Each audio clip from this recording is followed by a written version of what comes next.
नमस्कार दोस्तों, स्वागत है आपका अपने परिवार लर्निंग विद देव पर। तो दोस्तों, आज ही हमारी UP triple S C PET 2023 की 9वीं क्लास है, जहां पर आज हम आगे के क्वेश्चंस को देखेंगे। तो दोस्तों, क्लास को शुरू करने से पहले मैं आपसे एक बात कहना चाहता हूं कि पिछली क्लास में मैंने आपको एक क्वेश्चन पढ़ाया था कि महाराष्ट्र में गणपति उत्सव प्रारंभ करने का श्रेय किसको प्राप्त है, और मैंने इसका आंसर वीर सावरकर कर दिया था, जो कि गलत था।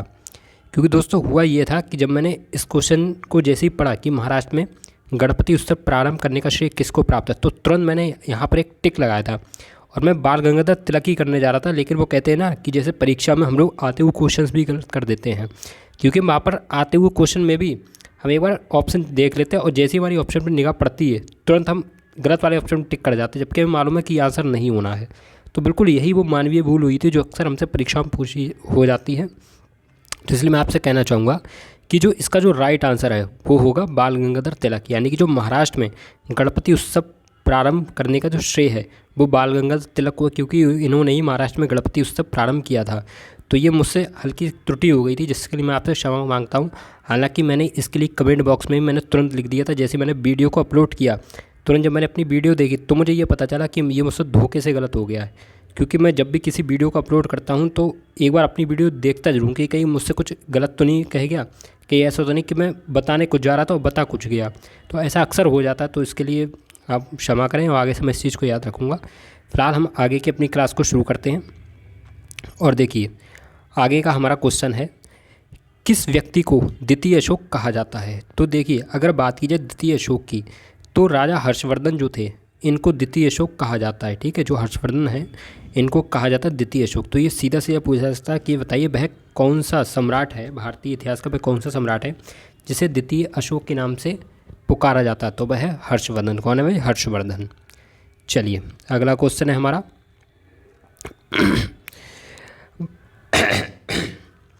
बाल विवाह की प्रथा प्रारंभ हुई थी। तो बताइए, बाल विवाह की जो प्रथा थी वो किसके काल में प्रारंभ हुई थी? तो वो हुई थी गुप्त काल में। ठीक है, यानी कि जो गुप्त काल था इसमें बाल विवाह की प्रथा प्रारंभ हुई थी। और जो एक इंटरेस्टिंग फैक्ट मैं आपको ये बताता हूँ कि गुप्त काल को भारतीय संस्कृति का स्वर्ण काल कहा जाता है।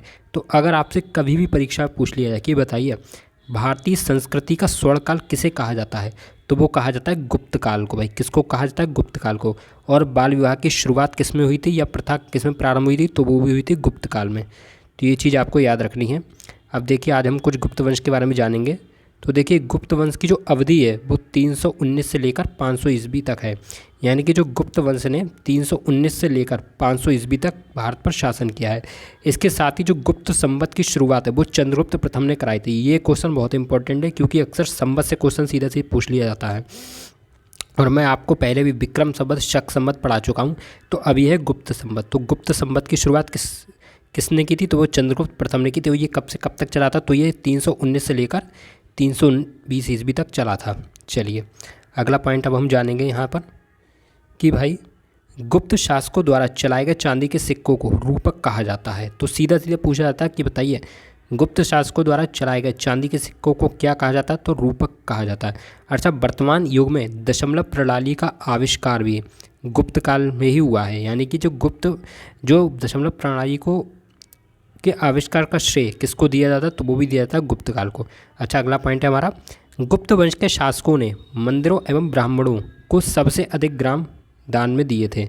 तो जो सबसे अधिक जो भूमि ब्राह्मणों और मंदिरों को दान की गई थी वो की गई थी गुप्त वंश के शासकों के द्वारा। किसके द्वारा की गई थी भाई? गुप्त वंश के शासकों के द्वारा।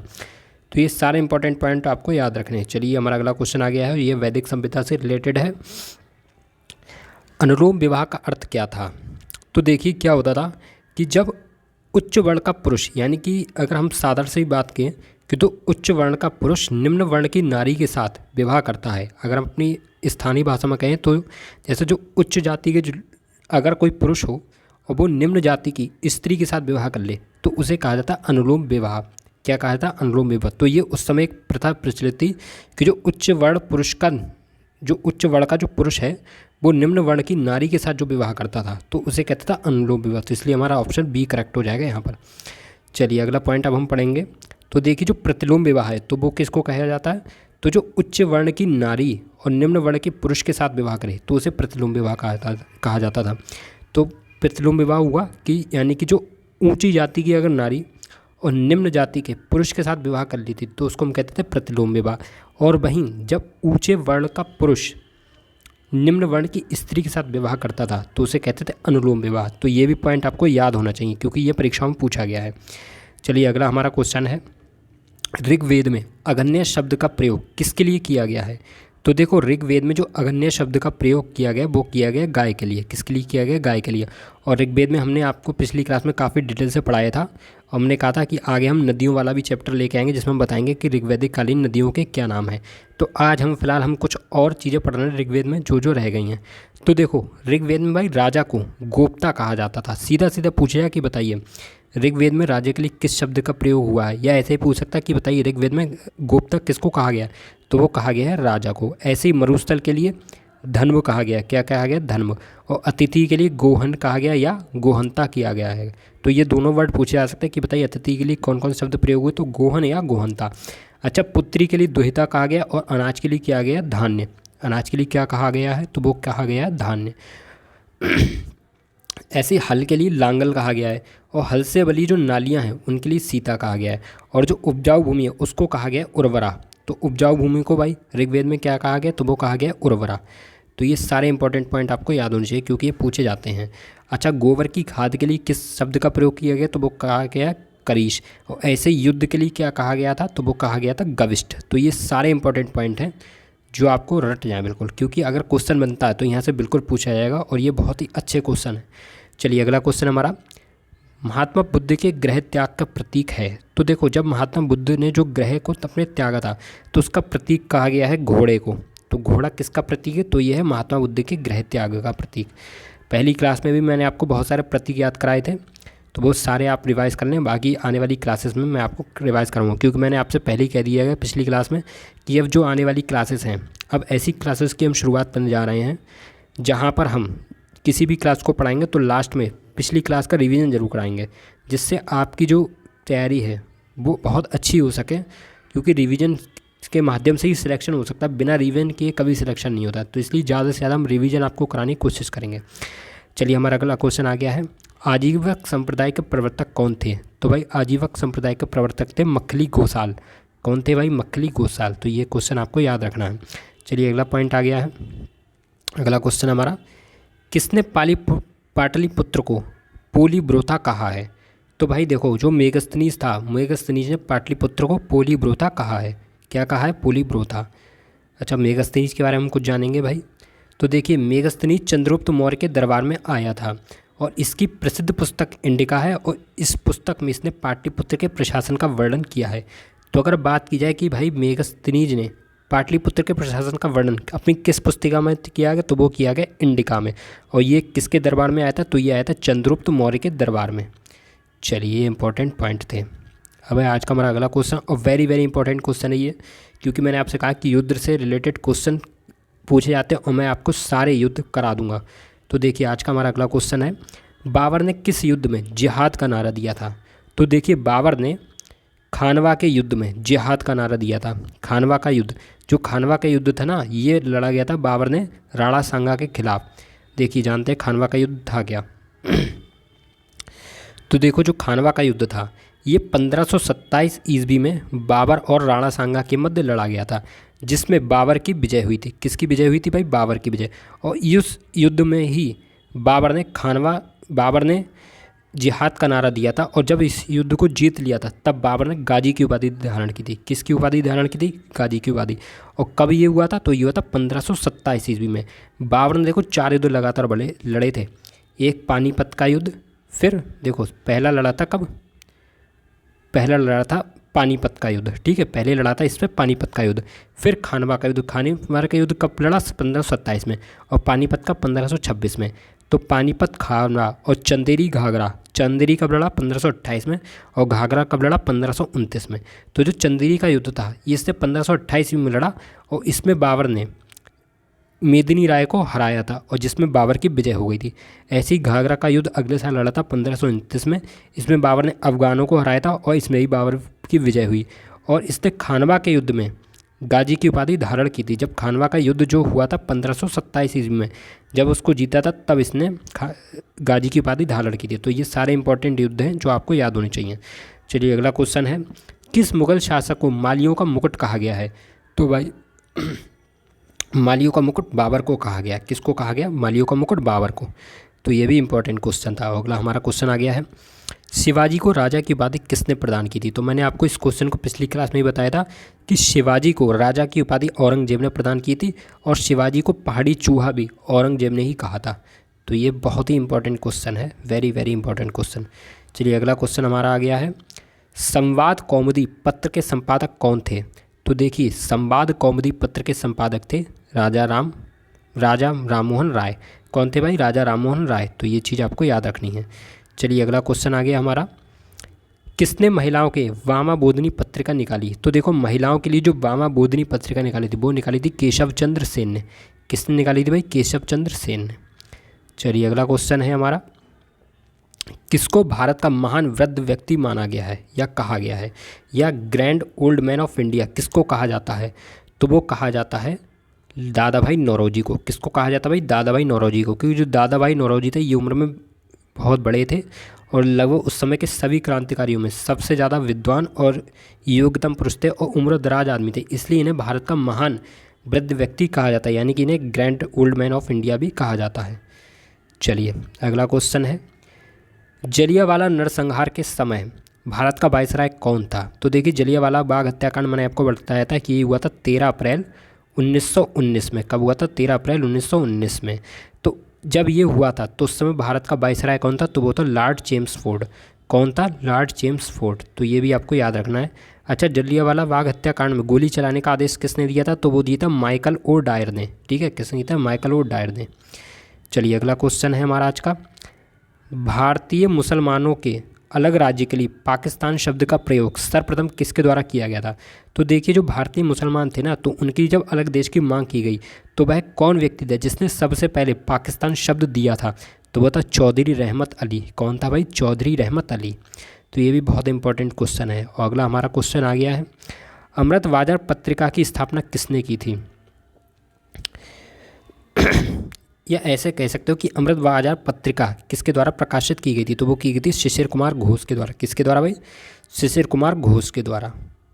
चलिए अगला क्वेश्चन है, मौलिक अधिकारों के अंतर्गत कौन सा अनुच्छेद बच्चों के शोषण से संबंधित है? तो भाई, मौलिक अधिकारों के अंतर्गत जो अनुच्छेद 24 है ये बच्चों के शोषण से संबंधित है। तो जो शोषण से संबंधित जो अधिकार आते हैं ना, वो आर्टिकल 23-24 के अंतर्गत आते हैं। इसलिए बच्चों के शोषण से संबंधित जो अनुच्छेद है वो है अनुच्छेद 24। तो ये भी आपको याद रखना है। चलिए अगला पॉइंट है हमारा अनुच्छेद 30 से। तो देखो, अनुच्छेद 30 के अंतर्गत कहा गया है कि अल्पसंख्यकों को अपनी संस्कृति के संरक्षण और अपनी पसंद की शिक्षा संस्थाओं के स्थापित तथा संचालन करने का अधिकार का संरक्षण प्राप्त है। यानी कि जो अल्पसंख्यक जो हमारे देश में रहते हैं तो उन्हें अपनी संस्कृति को बनाए रखने और अपनी जो शिक्षा संस्थाएं उनको स्थापित करने, साथ ही उन्हें संचालित करने का अधिकार प्राप्त है। तो ये किस अनुच्छेद के तहत प्राप्त है? तो ये है अनुच्छेद 30 के अंतर्गत, जो कि मौलिक अधिकारों के अंतर्गत आता है। चलिए अगला क्वेश्चन आ गया है, राज्य के नीति निर्देशक सिद्धांतों में से किस अनुच्छेद का संबंध अंतर्राष्ट्रीय शांति और सुरक्षा से है? तो भाई, अंतर्राष्ट्रीय शांति और सुरक्षा से संबंधित जो अनुच्छेद है तो वो है अनुच्छेद 51। कौन सा भाई अनुच्छेद है? तो वो है अनुच्छेद 51। चलिए अगला क्वेश्चन है हमारा, भारतीय संविधान में मूल कर्तव्यों को शामिल करने का विचार किस देश के संविधान से लिया गया है? तो देखिए, जो भारतीय संविधान में जो मूल कर्तव्य शामिल किए गए हैं वो किए गए पूर्व सोवियत संघ रूस के संविधान से। देखो, अगर पूर्व सोवियत संघ ना दिया हो तो ऑप्शन में रूस दिया होगा, क्योंकि ये उस समय का पूर्व सोवियत संघ के नाम से जाना जाता था। तो फिलहाल जो मूल कर्तव्य को शामिल करने का विचार है वो पूर्व सोवियत संघ से लिया गया है या रूस से लिया गया है। चलिए अगला क्वेश्चन है, और वेरी वेरी इंपॉर्टेंट क्वेश्चन ये भी पूछा जा चुका है, नेपाल भारत के कितने राज्यों से सीमा साझा करता है? तो देखिए, अगर बात की जाए भाई नेपाल की, तो ये भारत के 5 राज्यों के साथ सीमा साझा करता है। कितने राज्यों के साथ में? 5 राज्यों के साथ। अब देखो वो राज्य कौन कौन से हैं तो उन्हें हम अपने यहाँ पर जानेंगे आगे। तो देखो, जो नेपाल है ये भारत के 5 राज्यों के साथ सीमा साझा करता है, जो कि निम्न है। कौन कौन से? उत्तराखंड, उत्तर प्रदेश, बिहार, सिक्किम, पश्चिम बंगाल। ये आपको ऐसे याद करने कौन कौन से? उत्तराखंड, उत्तर प्रदेश, बिहार, सिक्किम, पश्चिम बंगाल। तो ये हैं वो 5 राज्य जो भारत के वो 5 राज्य जो नेपाल के साथ में सीमा साझा करते हैं। अच्छा, भारत के साथ कुल कितनी किलोमीटर की सीमा साझा नेपाल के साथ होती? तो वो होती 1751 किलोमीटर। यानी कि जो भारत है वो नेपाल के साथ में 1751 किलोमीटर की सीमा साझा करता है। और भारत का जो उत्तर प्रदेश राज्य है वो नेपाल के साथ सर्वाधिक सीमा साझा करता है। तो अगर पूछा जाए कि बताइए भारत का भाई कौन सा राज्य है जो नेपाल के साथ सबसे ज़्यादा सीमा साझा करता है, तो वो है उत्तर प्रदेश। कौन सा है भाई? उत्तर प्रदेश। तो ये सारे इंपॉर्टेंट क्वेश्चन हैं। चलिए अगर बात की जाए भारत की, तो भारत जो है सबसे ज़्यादा जो सीमा साझा करता है वो करता है बांग्लादेश के साथ में। कितनी? 4096 किलोमीटर। और सबसे कम सीमा किसके साथ साझा करता है? तो वो करता है अफगानिस्तान के साथ। कितनी? 106 किलोमीटर। हालांकि वर्तमान में भारत जो है अफगानिस्तान के साथ कोई सीमा नहीं साझा करता है, क्योंकि जो भारत का जो POK आता है वो आता है पाकिस्तान के, इस समय पाकिस्तान के पास है। तो इस वजह से जो भारत है वो भी अगर देखा जाए तो नॉर्मल रूप से या जो वास्तविक रूप से अफगानिस्तान के साथ में कोई सीमा नहीं साझा करा। लेकिन जिस दिन POK भारत का अंग बन जाएगा, हालांकि वो भारत का अंग है लेकिन अभी चूंकि उस पर पाकिस्तान का कब्जा, और जिस दिन भारत उसको पाकिस्तान के कब्जे से छुड़ा लेगा उस दिन भारत और अफगानिस्तान की सीमा 106 किलोमीटर की लगनी शुरू हो जाएगी। लेकिन चूंकि भारत का हिस्सा POK, तो इसलिए भारत के साथ जो सबसे कम सीमा साझा करता है वो अफगानिस्तान करता है। कितनी? 106 किलोमीटर। चलिए अगला पॉइंट है कि भारत का राजस्थान राज्य पाकिस्तान के साथ सर्वाधिक सीमा साझा करता है। तो ये भी बहुत इंपॉर्टेंट क्वेश्चन है कि बताइए वह कौन सा राज्य जो पाकिस्तान के साथ सर्वाधिक सीमा साझा करता है? तो वो है अब राजस्थान राज्य। कौन सा है भाई? राजस्थान राज्य। चलिए अगला क्वेश्चन आ गया है, गंगा को बांग्लादेश में किस नाम से जाना जाता है? तो देखो जो गंगा है उसको बांग्लादेश में पद्मा के नाम से जाना जाता है। भाई किस नाम से जाना जाता है? पद्मा के नाम से जाना जाता है। चलिए अगला पॉइंट है, इसके बारे में जो कुछ डिटेल है वो ये है कि गंगा की कुल लंबाई 25 किलोमीटर यानी कि 2525। देखो अगर आपको ना याद हो तो आप इसको ऐसे भी याद कर सकते हैं 25 किलोमीटर। ठीक है, आप इसको ऐसे ही बोल सकते हैं 25। वैसे गंगा की लंबाई कितनी है? तो ये है 2525 किलोमीटर। और गंगा एवं ब्रह्मपुत्र की संयुक्त जलधारा को ही मेघना कहा जाता है। तो अगर पूछा है कि बताइए मेघना किसका संयुक्त रूप है? तो यह है गंगा और ब्रह्मपुत्र का संयुक्त रूप, क्योंकि इसकी संयुक्त जलधारा को ही मेघना कहा जाता है। चलिए अगला क्वेश्चन है, विश्व पर्यावरण दिवस कब मनाया जाता है? तो भाई विश्व पर्यावरण दिवस मनाया जाता है 5 जून को। कब मनाया जाता है? 5 जून को। मैं इसलिए जल्दी कराता हूँ क्योंकि ये क्लास पहले तो लाइव है नहीं, तो इस वजह से मैं जानता हूँ कि अगर आपको क्वेश्चन याद होंगे तो आप मन ही मन में उनका आंसर देते चलें, और जहाँ पर डिटेल में होगी ज़रूरत वहाँ पर डिटेल में मैं आपको कराऊँगा। चलिए अगला क्वेश्चन है हमारा। अच्छा देखिए अब इस कुछ पॉइंटों को हम जानेंगे। ठीक है, तो देखो अगर पूछा जाए कि भाई विश्व रक्तदान दिवस कब मनाया जाता है? तो ये मनाया जाता है 14 जून को।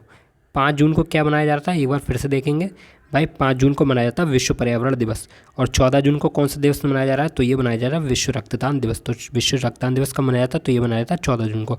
अच्छा, महान विभीषिका स्मृति दिवस कब मनाया जाता है? तो ये मनाया जाता है 14 अगस्त को। और बाल दिवस कब मनाया जाता है? तो ये मनाया जाता है 14 नवंबर को। अब बात आती है कि जो विभाजन विभीषिका स्मृति दिवस है ये क्यों मनाया जाता है? तो ये मनाया जाता है ये किसकी स्मृति में मनाया जाता है? तो जो भारत पाकिस्तान की जो बंटवारा हो गया था, जो 14 अगस्त को जब पाकिस्तान हमसे अलग हो गया था, तो ये उसी की स्मृति में मनाया जाता है। कौन सा? विभाजन विभीषिका स्मृति दिवस। तो ये क्वेश्चन आपको याद रखना है। चलिए अगला क्वेश्चन है हमारा, द पाली ग्रामर नामक पुस्तक के लेखक कौन है? तो भाई द पाली ग्रामर नामक पुस्तक के लेखक डॉक्टर भीमराव अम्बेडकर। चलिए अगले क्वेश्चन तरफ बढ़ते हैं। जीवाणु विज्ञान के जनक कौन है? तो भाई जीवाणु विज्ञान के जनक है रॉबर्ट कोच। कौन है भाई? Robert Koch. अच्छा चलो हम कुछ और जनक के बारे में जानते हैं। तो देखिए जो रक्त परिसंचरण तंत्र है इसके जनक का नाम है विलियम हार्वे। ठीक है, यानी कि रक्त परिसंचरण तंत्र के जनक है विलियम हार्वे। और जंतु विज्ञान के जनक है अरस्तु। ऐसी जो आधुनिक आनुवांशिकी है उसके जनक कौन है? बेटसन। और अगर आपसे पूछा जाए कि भाई आनुवांशिकी जनक कौन है तो वो है ग्रेगर जॉन मेंडल। ठीक है, ग्रेगर जॉन मेंडल। यानी कि अगर खाली आनुवांशिकी हो तब आप लाएंगे ग्रेगर जॉन मेंडल। और अगर पूछा जाए कि आधुनिक आनुवांशिकी जनक कौन है तो वो है बेटसन। कौन है? बेटसन। चलिए अगला क्वेश्चन है हमारा, विटामिन सी का रासायनिक नाम क्या है? तो देखिए विटामिन सी का रासायनिक नाम है एस्कॉर्बिक एसिड। क्या नाम है भाई? Ascorbic acid. चलिए ये हमारे कुछ पॉइंट आ गए हैं। तो देखिए विटामिन डी का रासायनिक नाम क्या है? तो वो है कैल्सीफेरॉल। ऐसी विटामिन ई का रासायनिक नाम क्या है? तो वो है टोकोफेरॉल। और विटामिन B7 का रासायनिक नाम क्या है? बायोटीन। ठीक है, कैल्सीफेरॉल किसका नाम है? विटामिन डी का। टोकोफेरॉल किसका? विटामिन ई का। बायोटीन किसका नाम है? विटामिन B7 का। और ऐसे ही अभी हमने क्या पढ़ा था? तो अभी हमें पढ़ा था एस्कॉर्बिक एसिड, तो वो किसका नाम है? तो वो है विटामिन सी का। तो ये सारे आपको विटामिन के नाम याद होने चाहिए। और पिछली क्लास में मैंने आपको बताया भी था कि जो विटामिन ए का रासायनिक नाम होता है वो होता है रेटिनॉल। तो ठीक है दोस्तों, इसी के साथ आज की हमारी क्लास कंप्लीट हो गई है। तो अगर आपको हमारी क्लास पसंद आई हो तो प्लीज़ क्लास को लाइक ज़रूर करना, चैनल को सब्सक्राइब करना और दोस्तों कमेंट जरूर करना, क्योंकि जब आप कमेंट करते हैं तभी हमें मोटिवेशन मिलता है। अगर आपको क्लास पसंद आ रही हो तो प्लीज़ क्लास को लाइक करना और कमेंट बॉक्स में ज़रूर बताना कि क्लास आपको कैसी लग रही है। अगर आपको कोई भी त्रुटि यहाँ पर नज़र आ रही हो तो आप बेफिक्र कह सकते हैं, क्योंकि मैं भी आपका एक भाई हूँ और इसका मुझे ज़रा भी कोई बुरा नहीं लगेगा अगर मेरी किसी भी कमी को बताते हैं, क्योंकि जब तक मैं इन कमियों को सुधारूंगा नहीं तब तक मैं आपके लिए अच्छा टीचर नहीं बन सकता। तो इसलिए जो भी जैसी भी कमी हो तो वो आप ज़रूर बताइए, और अगर आपको हमारी क्लासेस पसंद आती हैं तो वो भी ज़रूर बताइए। ठीक है, तो ठीक है दोस्तों, मिलते हैं अगले नेक्स्ट क्लास में, तब तक के लिए विदा लेते हैं। तो नमस्कार, जय हिंद, वंदे मातरम।